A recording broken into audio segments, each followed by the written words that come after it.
The humid tropical air hung heavy over Manila Bay as Commodore George Dewey stood on the bridge of his flagship, the USS Olympia, watching the first pale streaks of dawn break across the Philippine horizon on May 1st, 1898. Behind him, his Asiatic squadron moved in perfect formation through the dark. Water 6 warships that would forever change the balance of power in the Pacific. The steel hulls cut silently through the gentle swells. Crews at battle stations. Every man knowing that history would be written in the next few hours. Dewey had received his orders from Assistant Secretary of the Navy Theodore Roosevelt.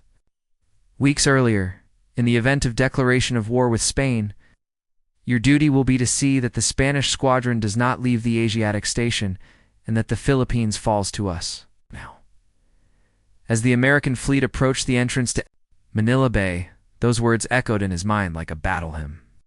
The Spanish colonial empire, which had dominated these waters for over 3 centuries, was about to face its greatest challenge, the Spanish admiral Patricio Montoyo. Y. Pasaran had positioned his fleet in what he believed to be an impregnable defensive line near Cavite. His 7 vessels, led by the flagship Reina Cristina, represented Spain's last hope of maintaining naval supremacy in the Far East. Montoyo was no fool. He knew his ships were outgunned and outmaneuvered by the modern American squadron. His vessels were aging relics of a bygone era, their wooden hulls and outdated armament no match for the steel-plated American. Warships bristling with modern artillery. As documented in Harper's Weekly reports from the period, the strategic importance of this engagement could not be overstated. Control of Manila Bay meant control of the Philippines. Control of the Philippines would establish American naval dominance across the entire Pacific theater. The Spanish-American War had begun just days earlier, sparked by the mysterious explosion of the USS Maine in Havana Harbor. But this battle would determine whether America would emerge as a true global naval power. The morning mist began to lift.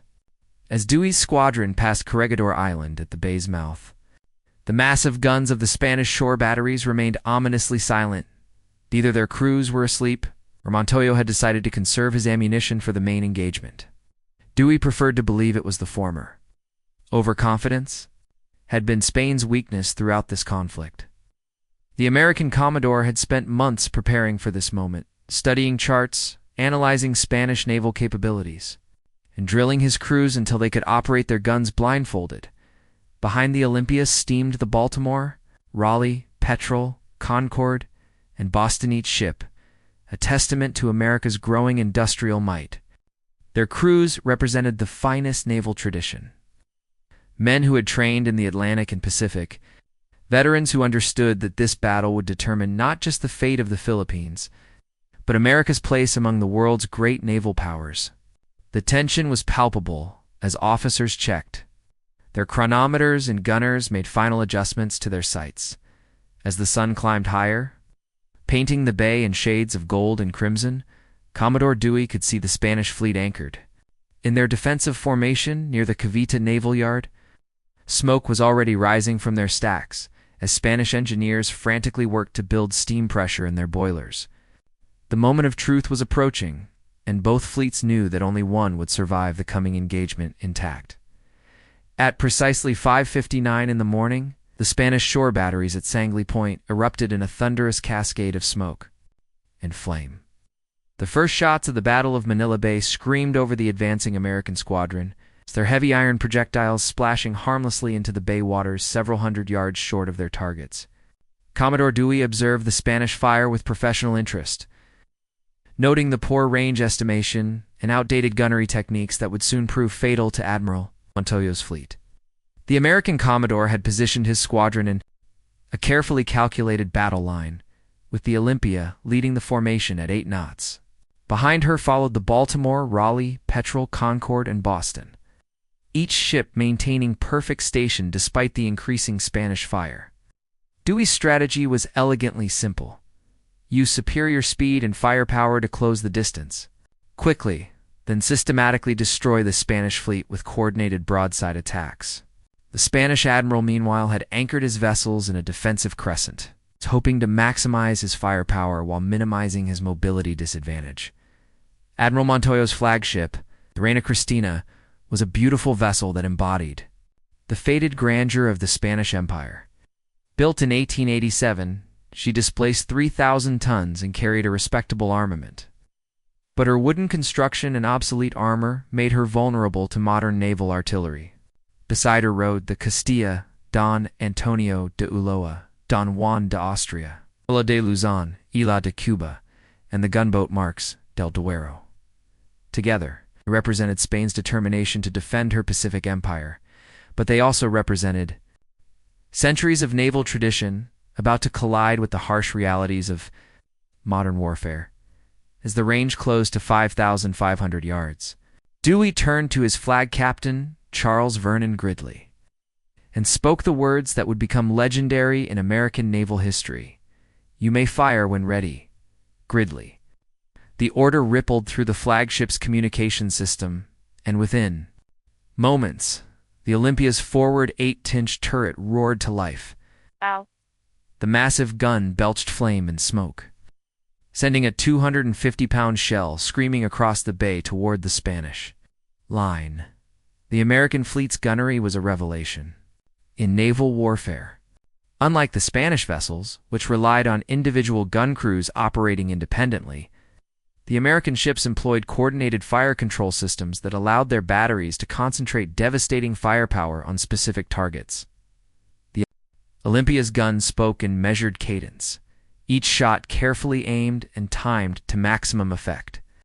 The Baltimore and Raleigh followed suit, their modern breech-loading rifles delivering a steady stream of high-explosive shells that began to find their mark among the Spanish vessels. According to contemporary accounts in the New York Times, the Spanish return fire was initially spirited, but increasingly ineffective as the American ships maneuvered with precision that the anchored Spanish fleet could not match. The Reina Cristina attempted to close the distance, her engines straining to build speed as she broke from the defensive line. Admiral Montoyo had decided on a desperate gambit torpedo attack that might level the odds despite his disadvantage in conventional gunnery. The Spanish flagship's charge was magnificent. In its futility, her crew cheered as she picked up speed, her battle flags streaming in the morning breeze, her guns firing as fast as her crews could load them. But the Olympia and Baltimore concentrated their fire on the approaching vessel, their shells tearing through her superstructure and starting fires that began to consume her from within. The Reina Cristina's torpedo attack failed when American gunfire disabled her steering, leaving her wallowing helplessly as shells continued to rain down upon her decks. The sound of battle echoed across Manila Bay like rolling thunder, punctuated by the crash of exploding shells and the screaming of wounded men. Smoke began to obscure the battle line as both fleets blazed away at each other. But the superior American gunnery was already beginning to tell. The Spanish vessels, built for colonial patrol duty rather than fleet action, were suffering catastrophic damage under the methodical American bombardment that would soon reduce them to burning wrecks. The Spanish fleet's desperate resistance reached its crescendo as the morning sun climbed higher over Manila Bay. Admiral Montoyo, realizing that his anchored formation was being systematically destroyed by the maneuvering American squadron, ordered his remaining vessels to get underway and attempt to close the range. The Don Antonio de Ulloa and Isla de Luzon responded gamely, their engines straining to build steam, while their gun crews maintained a furious rate of fire against the circling American warships. Commodore Dewey had executed a tactical masterpiece, leading his squadron in a series of coordinated passes that kept his ships in constant motion while maximizing their firepower advantage. The American formation moved like a precision instrument, each vessel maintaining perfect station while their guns delivered a devastating symphony of destruction. The Olympia's main battery had found the range to the Spanish line, and her 8-inch shells were systematically dismantling the enemy fleet with scientific precision. The Baltimore, commanded by Captain Nehemiah Mayo Dyer, had engaged the Spanish gunboat Marques del Duero in a brief but decisive duel that ended when a direct hit from her 6-inch battery detonated the smaller vessel's magazine. The explosion sent a pillar of flame and debris hundreds of feet into the air, and when the smoke cleared, Nothing remained of the gunboat but scattered wreckage floating on the bay's surface. The destruction was so complete that even the battle-hardened American sailors paused in their work to stare at the devastation they had wrought. Captain Joseph, Benson Coughlin's Raleigh, had meanwhile concentrated her fire on the Castilla, the largest vessel in the Spanish fleet after the flagship.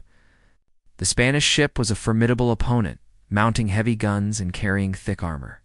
But she was also an obsolete design that represented the technological gap between the two fleets. The Raleigh's modern quick-firing guns had a decisive advantage in rate of fire, and her gunners used this superiority to methodically strip away the Castilla's fighting capability piece by piece. The Spanish crews fought with magnificent courage despite the hopelessness of their situation. On the burning Reina Cristina, Admiral Montoyo continued to direct his fleet's resistance even as fires raged. Throughout his flagship and casualties mounted with each passing minute, signal flags still flew from the mainmast, sending orders to his remaining vessels to maintain their fire and hold their positions.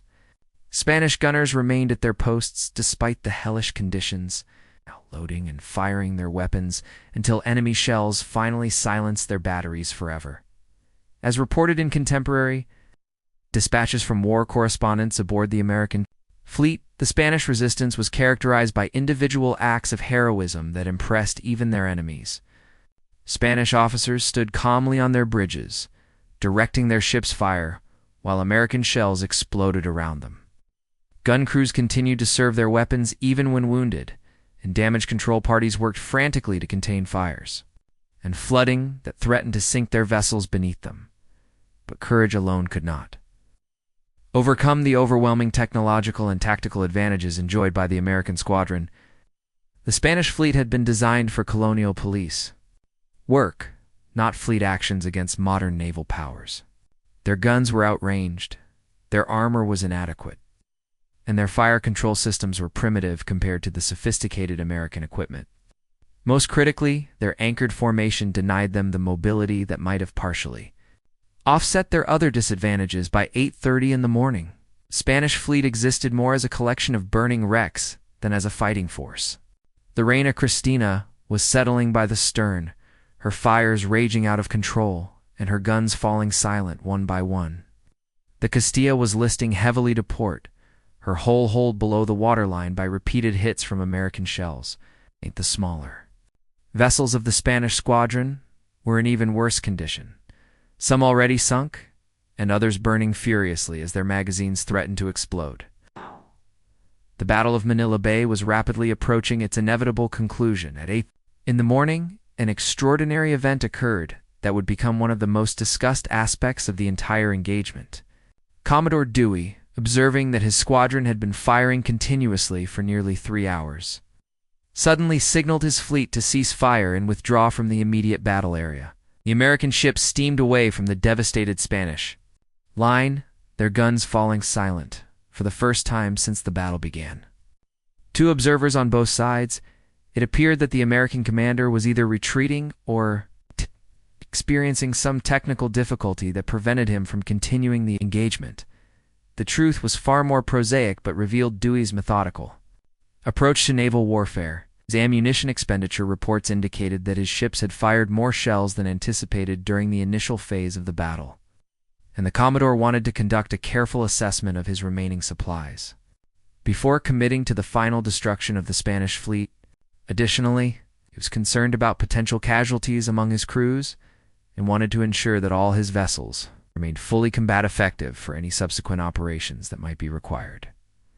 During this unexpected respite, both fleets took stock of their situations. The American squadron anchored safely out of range of the Spanish guns while damage control parties inspected their ships for battle damage.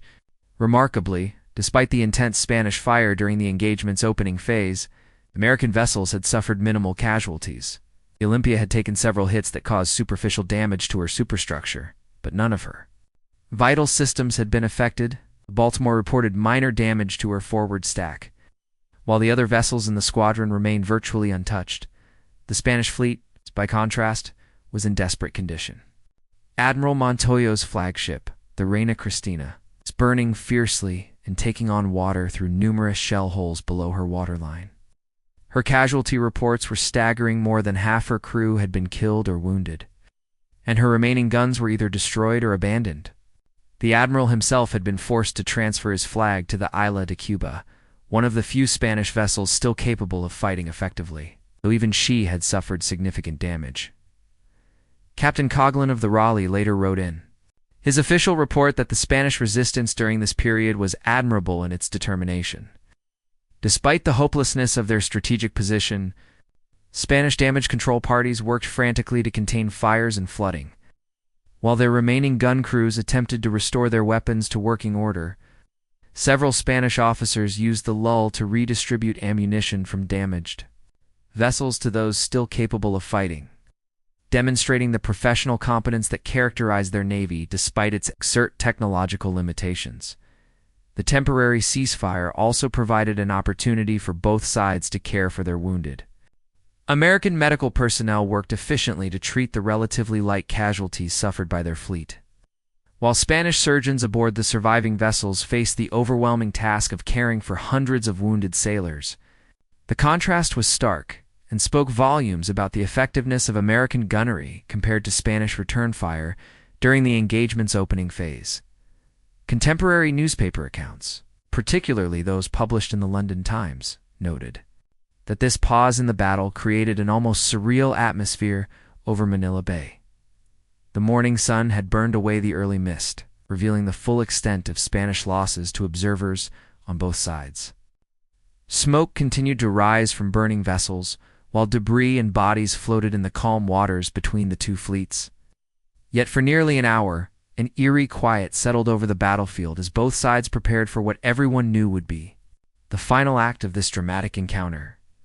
When Commodore Dewey completed his assessment and determined that his squadron possessed ample ammunition and fighting capability to finish the engagement, he prepared to deliver the coup de grace to the Spanish fleet.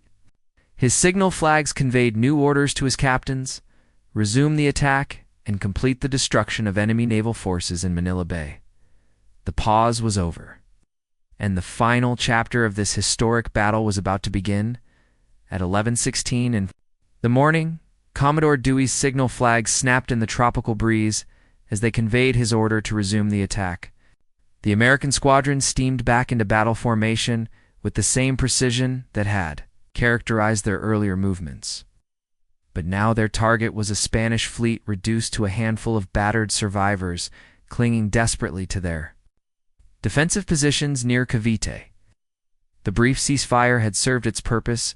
Dewey's ships were fully supplied and ready to complete the systematic destruction of Spanish naval power in the Philippines. The Olympia led the final attack, her guns trained on the wounded but still defiant Isla de Cuba, which now flew Admiral Montoyo's flag. The Spanish admiral had refused to surrender despite the hopelessness of his situation, and his remaining vessels prepared to fight to the last shell. The Don Juan de Austria and Isla de Luzon, though both heavily damaged, had managed to restore some of their weapons to working order and awaited the American approach with grim determination. Their crews understood that they were about to participate in the final moments of Spanish naval supremacy in the Pacific.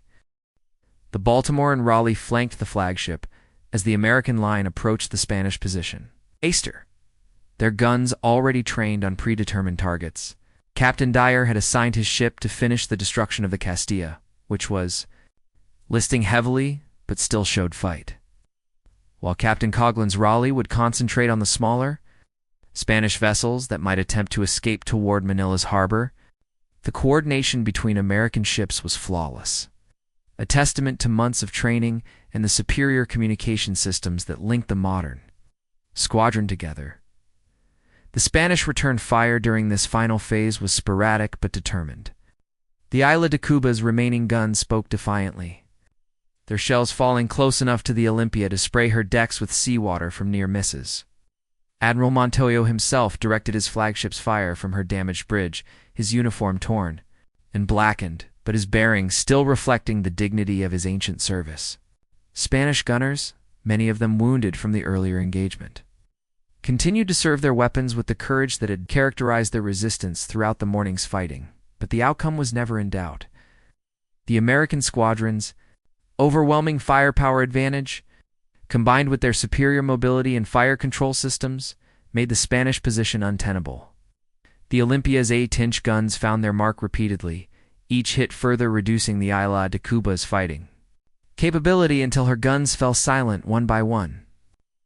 The Baltimore's systematic bombardment finally sent the Castilla to the bottom, her hull disappearing beneath the bay's surface in a welter of smoke and steam that marked the end of one of Spain's proudest vessels, as documented in official Navy Department records from the engagement. The final phase of the battle demonstrated the decisive advantage that modern naval technology provided to a well-trained fleet. American shells were not only more accurate, but also more destructive than their Spanish counterparts, with high explosive charges that created devastating damage when they struck their targets. Spanish returned fire, while courageous, was largely ineffective against the American ship's superior armor and construction. By noon, the Battle of Manila Bay was effectively over. The Isla de Cuba, her hull riddled with shell holes, and her superstructure a mass of twisted metal, ran aground near Cavite to prevent her from sinking in deep water. The Don Juan de Austria had suffered a similar fate, her crew beaching her damaged hull to save what remained of her company. The Isla de Luzon managed to escape toward Manila, but was so badly damaged that she posed no further threat to American operations in the bay. The Spanish shore batteries at Cavite had fallen, silent after concentrated bombardment from the Petrel and Concord, their guns dismounted and their fortifications reduced to rubble.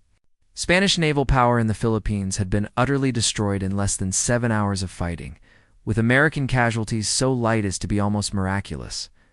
The United States Navy had announced its arrival as a global force in the most decisive manner possible, and the Spanish Empire's Pacific dominion had come to an end in the waters of Manila Bay. The silence that settled over Manila Bay after the guns fell quiet was profound and unsettling. Where Admiral Montoya's proud squadron had anchored just 7 hours earlier, only burning wrecks and debris-covered water remained to mark the passing of Spanish naval power in the Pacific. Commodore Dewey's flagship Olympia steamed slowly through the aftermath, her crew lining the rails to observe the complete devastation their modern weaponry had wrought upon an enemy fleet that had represented centuries of maritime tradition and colonial dominion. The human cost of the engagement told the story of technological revolution in naval warfare more eloquently than any technical analysis could convey. Spanish casualties numbered in the hundreds, estimates varied, but reliable reports indicated at least 161 killed and 210 wounded. Among the various ship companies and shore installations, many of these brave sailors had continued fighting their obsolete weapons until American shells finally silenced their batteries forever. Admiral Montoya himself had been wounded during the final phase of the battle, but survived to formally surrender his remaining forces. American losses, by contrast, were almost negligible, a testament to both superior gunnery and the protective value of modern naval construction. The entire American squadron reported exactly 8 men wounded and not a single fatality during the entire engagement. Chief Engineer Francis Randall aboard the Olympia suffered minor injuries from a shell splinter, while several other crew members sustained light wounds from flying debris. The disparity in casualties reflected the enormous technological gap between the fleets and foreshadowed the changing nature of naval warfare in the modern era. The strategic implications of the victory were immediately apparent to observers on both sides. American control of Manila Bay meant effective control of the entire Philippine archipelago, severing Spain's last significant Pacific possession from the homeland and establishing the United States as the dominant naval power in far eastern waters. Commodore Dewey's squadron had accomplished in a single morning what diplomats and politicians had been unable to achieve through decades of negotiation: the definitive shift of Pacific maritime supremacy from European colonial powers to the emerging American empire. Captain Gridley of the Olympia compiled detailed damage assessments that revealed the effectiveness of American naval gunnery during the engagement. Spanish vessels had been struck by hundreds of shells, with the Reina Cristina alone absorbing more than 50 direct hits before she was finally abandoned. The accuracy of American fire had improved throughout the battle as gun crews adjusted their range and deflection settings, demonstrating the superior training standards that characterized the modern United States Navy compared to their colonial opponents. The political ramifications extended far beyond the immediate military situation in the Philippines. News of Dewey's overwhelming victory, transmitted by telegraph across the Pacific and around the world, electrified American public opinion and transformed the Spanish-American War from a Caribbean conflict into a global demonstration of American naval capability. President William McKinley's administration suddenly found itself in possession of a Far Eastern empire that would fundamentally alter America's role in international affairs for generations to come. European naval observers, particularly those representing the British Admiralty and German Imperial Navy, studied the battle's results with intense professional interest. The engagement had demonstrated conclusively that modern steel warships with efficient fire control systems could destroy larger numbers of older vessels with minimal risk to themselves. Traditional naval tactics based on close-range gunnery duels had become obsolete overnight, replaced by long-range precision bombardment that favored technologically advanced fleets over those relying on individual courage and seamanship alone. Local Filipino revolutionary leaders who had been fighting Spanish colonial rule for years watched the battle's outcome with mixed emotions. While they welcomed the defeat of their Spanish oppressors, they also understood that American occupation might simply replace one form of foreign domination with another. The political future of the Philippines would be determined not by the wishes of its inhabitants, but by the strategic calculations of their new American rulers, who had won sovereignty over the islands through superior naval firepower rather than any claim to legitimate authority. The Battle of Manila Bay concluded with Commodore Dewey's squadron anchoring triumphantly in the very waters where Spanish naval power had been supreme just hours earlier. The American flag now flew over facilities that had served Spain's Pacific Empire for 3 centuries, marking not merely a tactical victory, but a fundamental shift in global maritime supremacy. As the tropical afternoon settled over the quiet bay, both victor and vanquished understood that they had participated in a historic transformation that would reshape the balance of power throughout the Pacific region. Admiral Montoya's formal surrender came the following morning, delivered with the dignity befitting a professional naval officer who had done his duty despite impossible odds. The Spanish commander's official report to his government acknowledged the complete destruction of his fleet, while praising the courage of his crews, who had fought against overwhelming technological and tactical disadvantages. His words reflected the bitter realization that Spain's colonial empire, built over centuries of maritime supremacy, had been swept away in a single morning by a nation that had possessed virtually no naval tradition. Just a generation earlier, the immediate consequences of Dewey's victory extended far beyond the Philippines themselves. Spanish colonial administration throughout the Pacific collapsed within weeks as isolated garrisons realized that no relief expedition could reach them through American-controlled waters. Guam surrendered without resistance when Captain Henry Glass arrived with the cruiser Charleston, while Spanish officials in other Pacific territories began negotiating terms for peaceful occupation rather than face the devastation that had befallen their fleet at Manila Bay. President McKinley's decision to retain the Philippines as an American territory transformed the United States from a continental republic into a global imperial power overnight. The strategic implications were profound. American naval bases in the FCC would serve as stepping stones for further expansion into Asian markets and would require a permanent Pacific fleet to defend them against potential enemies. The victory that had taken less than a day to achieve would demand decades of military commitment and political involvement in Far Eastern affairs. Commodore Dewey himself became a national hero whose name was celebrated in newspapers, songs, and public ceremonies across America.